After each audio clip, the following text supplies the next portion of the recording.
Me, Lena, and Alex, two young hearts, crossed paths on a narrow street in a small town where every day seemed like a random miracle. My eyes met his, and from that moment, I felt that I had found what I had always been looking for: great love. Alex was a quiet, mysterious guy with deep eyes that seemed a little inaccessible. But the magic of the moment forced us closer, and our hearts began to beat in unison. We spent endless nights talking about our dreams and hopes, sharing our deepest secrets. It seemed that the whole world was simply disappearing in the shadow of our mutual affection. And despite my doubts and fears, a few months later we decided to marry, starting a new chapter in our lives, which I hoped would remain a fairy tale. After the wedding, I moved in with Alex. His family home stood in a secluded part of the city, surrounded by dense trees and a mysterious atmosphere that made me feel like I was in a romantic story. The house was large and ancient, with a huge courtyard that hid many secrets and hiding places. Creaking doors and hidden rooms gave the place an additional mystery. Since my arrival, Eva, Alex's mother, has welcomed me with open arms. She praised me in front of her friends and relatives, calling me the perfect daughter-in-law. In her eyes, I became the one she was always looking for her son. The first months of my stay in this house passed in harmony, and I felt like in a fairy tale. I thought I had found my place in this new family. But soon events began that made me think about the true nature of relationships in this mysterious family. "Lena, darling, you are so wonderful," said Eva, my new mother-in-law, with a smile on her face that seemed not to leave her for a moment. "You've given new life to this house." "Thank you, Eva," I replied, feeling a blush of tenderness color my cheeks. "I'm so glad to be here and be a part of your family. You are the perfect daughter-in-law for our son, Alex. He could never have found a better wife," she said, and her voice sounded like praise. The days flew by, and I felt that with each of them Eva introduced me more and more to family traditions. We cooked together, planted flowers in the garden, and read old family recipes. "You're so skilled and diligent," she said one day, looking into my eyes. "I am proud that you have become a part of our family." I smiled back, but a small doubt began to grow inside me. Was I really the perfect daughter-in-law, as her words implied, or was it just a facade hiding something deeper and darker? In the evenings, when I thought Alex and Eva had gone to their rooms, but I couldn't sleep, their muffled voices reached me from the living room. "Are you sure she doesn't notice anything, Alex?" asked Eva, and her voice sounded mysterious. "No, she's absolutely trusting," Alex replied, his voice full of mixed feelings. "Then keep her in the dark. We have to prepare for the next stage," Eva said, and I heard a strange rustle of paper. Every time I showed up, the conversations were interrupted and they started discussing more mundane topics. But my doubts and suspicions began to accumulate like a heavy load in my soul. I understood that something was hidden behind these mysterious conversations, and I was afraid to find out the truth. I couldn't understand why Alex and Eva were behaving so strangely and incomprehensibly. Every time I asked them questions, they evaded the answers. But the conversations I accidentally intercepted were the most disturbing. What are they discussing? What are the next steps they are preparing to take? I couldn't stop thinking about it, and it started eating away at me from the inside. Night after night I listened to their whispers, feeling my nerves tense up. Whatever it was, it had already become a part of my life, and I felt that I could no longer ignore these strange signals. My doubts and suspicions grew stronger every day, and one day, when I was accidentally reviewing old photos in one of the old cabinets in the house, I found a drawer that seemed to have been forgotten for a long time. Inside this drawer were old photographs, as well as notes and letters. Some of the photos depicted Eva, my mother-in-law, in her youth. Others had unfamiliar faces, but they looked like her former companions. The notes contained details that I couldn't ignore. They talked about Ava's dark past, about the events she left behind when I married Alex. My doubts became insurmountable, and I decided that I needed to figure out this riddle. What lies behind this dark past, and how does it relate to my family? My investigations into the past of Ava and my husband Alex continued. However, the deeper I dug, the darker the details became. The photos I found in that box in the attic were a puzzle from the past that was slowly assembling in my head. In them, Ava was surrounded by people who, apparently, were part of her life before I appeared. Like pieces of a puzzle, my guesses began to take shape into a coherent picture. It turned out that Ava was hiding something much more complicated than I could imagine. Her connections with these people, secrets and hidden fears, all this gave her a kind of mysterious appearance. The notes I found also reinforced my doubts. They contained details that connected Ava to past events, about which she was silent. My heart was torn apart by the horror that this terrible story brought. I continued to hide from Alex what I had learned, but every day the load on my shoulders increased. One day, when the light medallion of our family photo flashed in a dark corner of the room, I decided to eavesdrop on Ava and Alex's conversation again.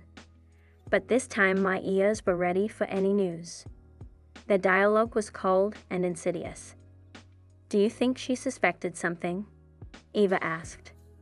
"No, she's absolutely sure we're on her side," Alex replied, and his voice sounded insensitive. "Then we will continue the plan. As soon as we get rid of it, our life will become richer. No one will know the truth." Ava's words pierced me like a knife through my heart. My husband and my mother-in-law plotted a selfish plan that could plunge me into hell. Since then, I have realized that my life is at risk. One day, when Alex left for work, I decided to talk to Ava, hoping that there was still a thread of trust between us.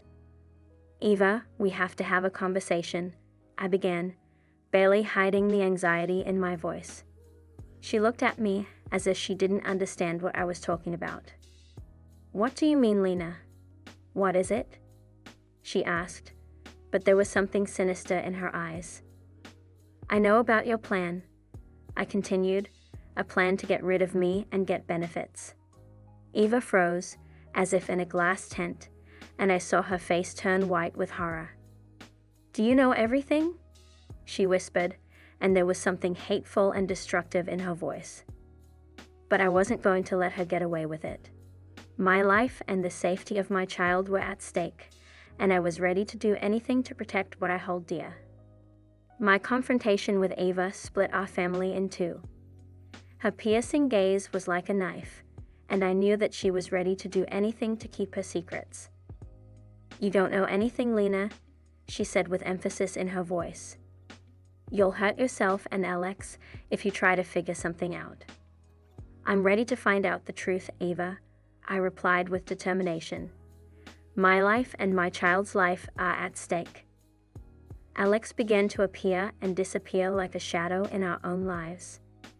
The first few times he disappeared for a day or two, he justified it with the usual rest from routine, stress at work, or urgent matters. But over time, his disappearances became more and more prolonged and mysterious. I began to guess that in his absence, there was a connection with Ava and their insidious plan. Our relationship became strained, and there was an abyss of silence between us. Each of us tried to hide our own secrets, and our marriage suffered from this heavy burden. One day, when Alex disappeared for a whole week, I decided to act. I knew that my life and the safety of my child were at risk, and I couldn't wait any longer. My investigation was about to reach its climax, and I was ready to solve the mysteries, whatever they were, in order to protect what belongs to me. A month later, after a long and intense investigation, I was returning home from work. The day was ordinary as usual, But when I drove up to our house, something completely unexpected was waiting for me. There were 2 police patrol cars parked outside our house. My heart was in a hurry, and anxiety gripped me. What could have happened? What happened in my absence? I quickly parked the car and ran out of it, afraid to find out the truth. When I got to the house, I saw the police talking to Eva. She looked very shocked and worried, and my husband, Alex, was standing on the sidelines, also very scared. I couldn't figure out what was going on. My heart was beating so fast that I could feel it in my throat. I went up to them and asked, "What happened? Why are the police here?" The policeman looked at me with a serious look and began to explain. But what he said made me realize that everything I believed in turned out to be nothing more than an illusion. The policeman's words pierced me like a frozen blade. Alex and Eva accused me of poisoning our child. It was as unexpected as a lightning strike from a clear sky. "What? It's impossible?" I screamed. My eyes were full of tears. "We received a message from the ambulance an hour ago. Your child has been hospitalized with signs of poisoning," the policeman announced, looking stern. Alex and Ava were standing next to each other, and their faces expressed false alarm and accusation.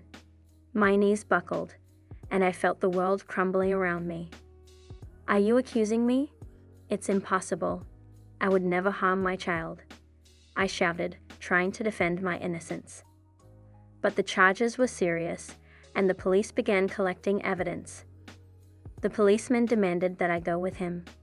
My soul was worried, but I was determined to prove my innocence. Glancing at Alex and Eva, I saw them standing aside, not trying to prevent my detention. "Do you really believe these accusations?" I asked, looking at Alex, but his face was devoid of feelings. "Lena, we don't have a choice," he muttered. "The police should investigate." Alex's words pierced me like a stab in the back. The husband I loved didn't believe me. I went with the policeman, feeling the dark threads of the conspiracy slowly tightening around me. I was questioned at the police station, and the officers asked me to explain every step I took that day.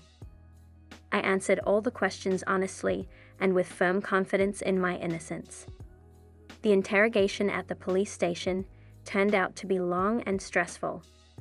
However, eventually, the police realized that the charges were based on manipulation and lies. This poisoning story turned out to be just part of an ordinary scheme conceived by Alex and Eva. "You can go now, miss," the chief detective said, closing the case. "We apologize for the inconvenience, but we have an obligation to investigate such serious allegations." A sense of relief and truth swept over me. I was free and now had the opportunity to continue my investigation. This fight for justice became increasingly personal and dangerous, but my determination was unbreakable. I returned home, where Alex and Ava were already waiting for me. They understood that the accusations were unsuccessful, and their expressions were filled with indignation and disappointment.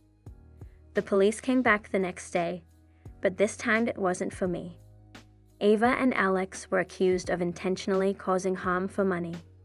The charges were serious, and now they were on the wrong side of the law.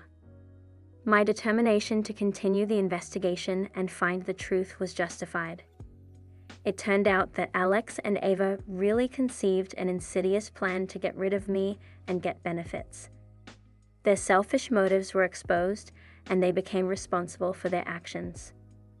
The court case has begun, and my role has become a testimony against them. I told the whole story, starting with the mysterious dialogues and photos that I found, and ending with accusations of poisoning the child. The investigation revealed more and more details and collected evidence against Alex and Eva. Their game of manipulation and cunning turned against them. My family, which seemed destroyed, began to slowly recover, and I understood that the struggle for justice has its price, but it's worth it. The trial was long and intense. The evidence presented against Alex and Ava was indisputable, and eventually they had to answer for their crimes. The court made a decision that changed their lives forever. Alex and Ava were found guilty of intentionally causing harm for money and attempting to pervert justice. They were sentenced to long prison terms. Their selfish plans were cut short. It was the end of a long struggle for justice. The struggle for truth and justice has borne fruit, and we have been able to regain peace and tranquility. Our family has become a real family again, and our story has become a reminder that even in the darkest moments of life, you can find light and hope.